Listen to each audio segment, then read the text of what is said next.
Oi, gente, paz do Senhor, tudo bem com vocês? Como é que vocês estão? Manhã de quinta-feira e eu estou aqui fazendo o meu devocional, a palavra de Deus está aberta e esses dias eu estou lendo o livro dos Juízes.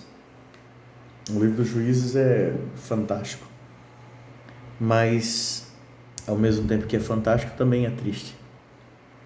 O livro dos Juízes, ele relata um período muito difícil da história de Israel. É aquele intervalo que existiu desde a morte de Josué até a unção do primeiro rei. É um período difícil porque no período dos juízes Israel viveu períodos de muita instabilidade espiritual e política. Não havia uma liderança de fato formada, porque Josué, ele foi o substituto de Moisés, preparado por Moisés, escolhido pelo próprio Deus, exerceu um ministério magnífico, foi muito usado pelo Senhor, mas ele também, ao cumprir o seu ministério, após o encerrar do seu ministério, você percebe que Josué não teve o mesmo cuidado que Moisés teve. Qual cuidado? O cuidado de preparar um substituto, de preparar alguém que daria sequência à obra que ele iniciara. E o livro dos Juízes começa dizendo que após a morte de Josué e de todos os anciãos que vieram depois dele, ou que julgaram com ele aqueles que caminharam no deserto, que viram a glória de Deus, levantou-se uma geração que não conhecia o Senhor.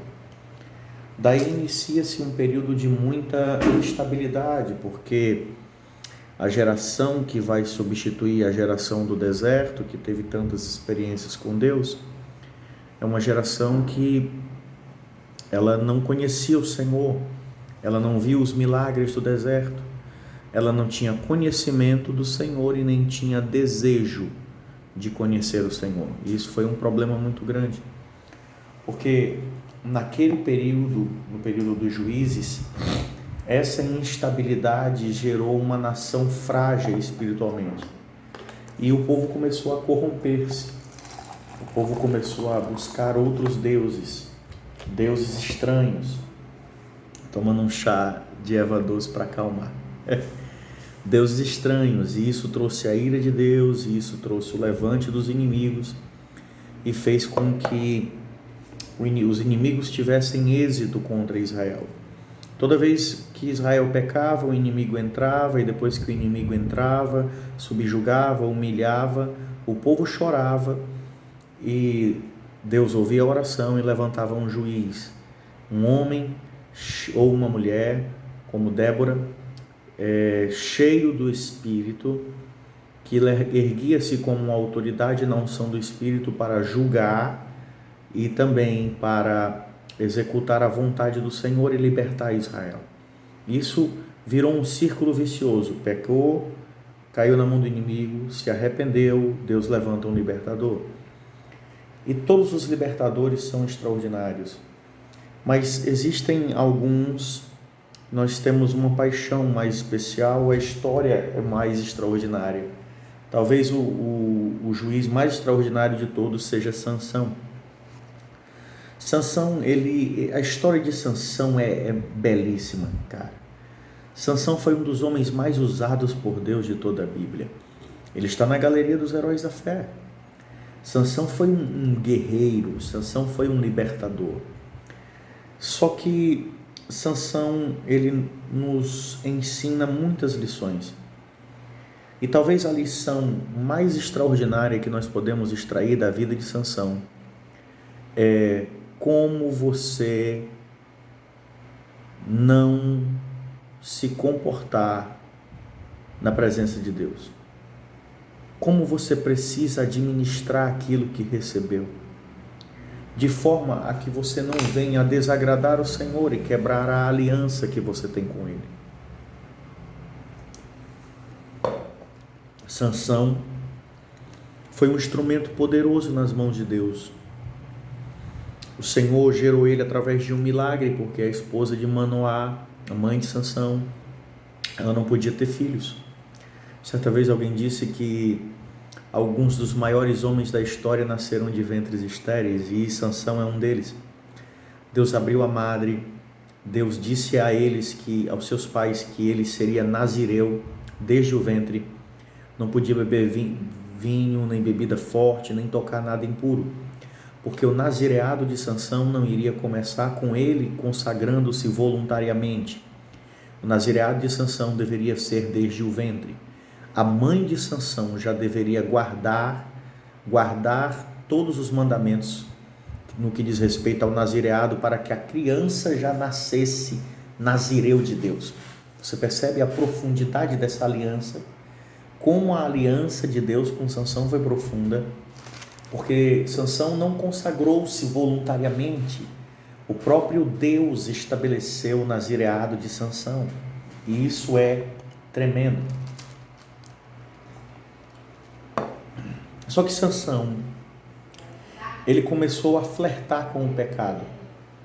Todo o problema da vida de Sansão é que Sansão, ele começou a flertar com o pecado. Sansão começou a pôr à prova aquilo que recebeu do Senhor.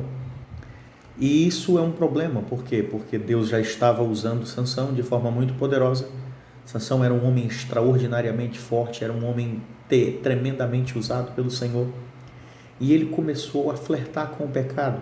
E isso é um problema. E Sansão foi percebendo que ao flertar com o pecado, ele continuava sendo usado da mesma forma. E isso é terrível. A quantidade de pessoas que flertam com o pecado, na mesma medida que continuam exercendo o ministério, é terrível. As pessoas começam a pôr à prova a sensibilidade e a misericórdia de Deus. Deus é longânimo. A pessoa erra, aí sobe no altar e prega, ministra louvores, e Deus usa, e ele começa a achar que o fato de Deus usá-lo significa que Deus está o aprovando, e nem sempre é assim. O fato de Deus usar a pessoa, mesmo ela estando em pecado, não quer dizer que Deus esteja aprovando o seu estilo de vida, quer dizer que a longanimidade de Deus está agindo na sua vida, a graça o está alcançando, mas ele começa a achar que o fato dele ser usado significa que Deus aceita aquilo que ele faz. Sansão comeu do mel, foi onde começou, comeu do mel no corpo do leão. Sansão deitou-se com uma prostituta, até que Sansão foi parar no colo de Dalila e revelou o segredo. Sansão foi flertando com o pecado e foi sendo usado. Comeu do mel que estava impuro no corpo do leão morto. Aí ele foi usado por Deus e matou 1000 homens com uma queixada de jumento. Aí ele deitou-se com uma prostituta, profanando o seu corpo e a santidade. Mas ele saiu dali, arrancou os portões da cidade e subiu no monte. Como Deus pôde usar Sansão mesmo ele estando nessa situação? Isso é graça, isso é longanimidade, não significa aprovação. Significa que Deus está te dando uma oportunidade para você não cair, para você restaurar-se na presença dele. Deus lhe usa por graça e não por aprovação. Até que chegou um momento que Deus cansou da situação, e que quando Sansão passa a brincar com as coisas de Deus, Sansão passou a flertar com o pecado, é o primeiro nível, e depois ele passou a brincar com as coisas de Deus. Sansão começou a fazer piada dos seus segredos, dos segredos que ele tinha com Deus. Ele tinha um segredo com Deus no cabelo, e de repente Sansão começa a brincar com isso. Qual é o teu segredo, Sansão? Meu segredo é me amarrar com cordas novas. Brincou e levantou, quebrou as cordas e aquela coisa toda. E Sansão começou a brincar com essas coisas. Não se brinca com os segredos, não se brinca com o ministério, não se brinca com a aliança. Ou você trata as coisas sério, ou você vai morrer. Isso é real. Isso é real, porque vai chegar uma hora que a taça da ira de Deus vai se encher. E quando você começa a brincar com os segredos, o Espírito Santo sai, cara. Quando o Espírito Santo deixou Sansão, ele nem percebeu que o Espírito Santo tinha ido. Coisa terrível é quando a pessoa continua operando no altar, achando que está cheia do Espírito Santo, mas não está. Porque meu pastor diz que quando o Espírito Santo chega, ele chega fazendo barulho, mas quando ele vai em silêncio. Quantas pessoas estão no altar, operando no automático, pregando no automático, emocionando o povo, mas a presença de Deus não está mais lá. Deus não é mais com ele. E quer que eu lhe diga, uma das lições que eu mais já preguei sobre Sansão é que quando o inimigo veio, o inimigo vazou os olhos, amarrou Sansão, levou ele embora e amarrou Sansão para trabalhar como um jumento. Um dia que eles estavam festejando, eles colocaram Sansão para ficar brincando na frente deles, zombando de Sansão. A coisa mais terrível na vida de um homem de Deus é quando o Espírito Santo saiu e o inimigo perdeu o medo dele. Leonard Ravenhill disse que enquanto Paulo teve vida, o inferno não teve paz. Satanás e os seus demônios tremem diante de um homem de Deus cheio de autoridade, com uma vida santa no poder do Espírito. Mas quando ele cai e perde a presença, Satanás zomba dele. O inimigo zomba. Não há mais temor. O inimigo que antes tremia quando ouvia falar de Sansão, agora zomba de Sansão e faz dele um palhaço. Pelo amor de Deus, tome cuidado. Eu venho aqui com uma palavra de Deus para a sua vida e para a minha vida também.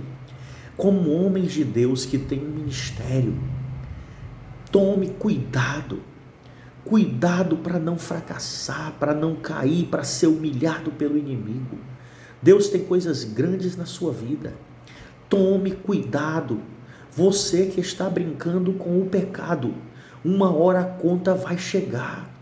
É tempo de você se arrepender e colocar o coração no Senhor. Deus abençoe. Deus te sustente. Deus te guarde. Deus conduza teus passos. Que a bênção de Deus não se aparte da sua vida, que o pecado não te alcance e que o temor de Deus continue no seu coração. Curta, comenta aqui, se inscreve no nosso canal, todo dia tem uma palavra de Deus para você. Deus te abençoe.